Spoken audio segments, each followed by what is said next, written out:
বলেছিলাম, আজকে কেন আমার শ্রমিক না খেয়ে থাকবে সেই জবাব আমাদের উপদেষ্টাদের দিতে হবে।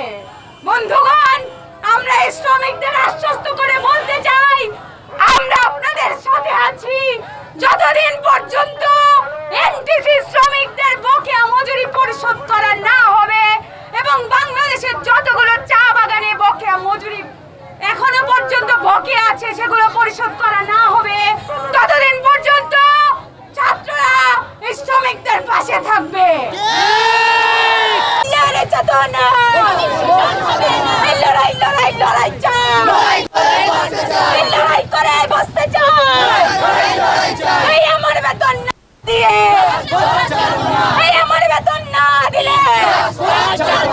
শ্রমিক সূচনা হবে না, জুলাইয়ের চেতনা, লড়াই লড়াই লড়াই লড়াই করে বসতে চাই।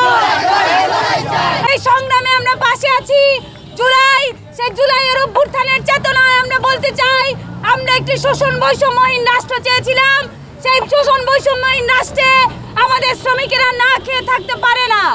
আমরা আমাদের শ্রমিকদের দাবি নিয়ে রাজপথে যতদিন না শ্রমিক থাকবে, ছাত্র জনতা ততদিন শ্রমিকদের পাশে এসে দাঁড়াবে।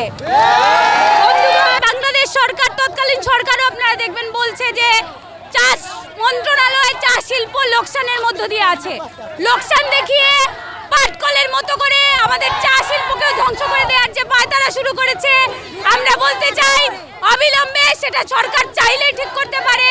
এই বকেয়া বেতন মজুরি দিয়ে শ্রমিকদের পুনর্বাসন করা দরকার এবং অবিলম্বে আমাদের এই শিল্পকে রক্ষা করা দরকার।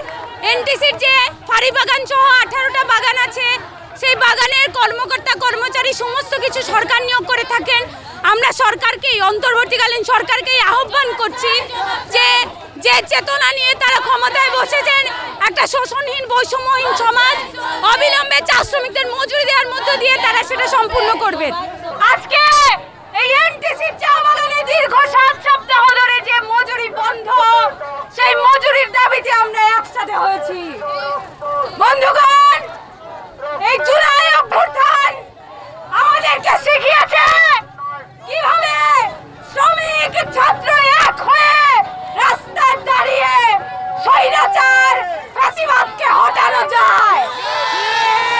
বন্ধুগণ, আমরা বলতে চাই, বাংলাদেশের যতগুলো চা বাগান আছে, পরিচালনা পর্ষদের ব্যবস্থাপনার অবহেলা করে আজকে বাংলাদেশের চা শিল্পকে ধ্বংস করে দিয়েছে। আমরা সেই সিন্ডিকেট ভেঙে দিতে চাই।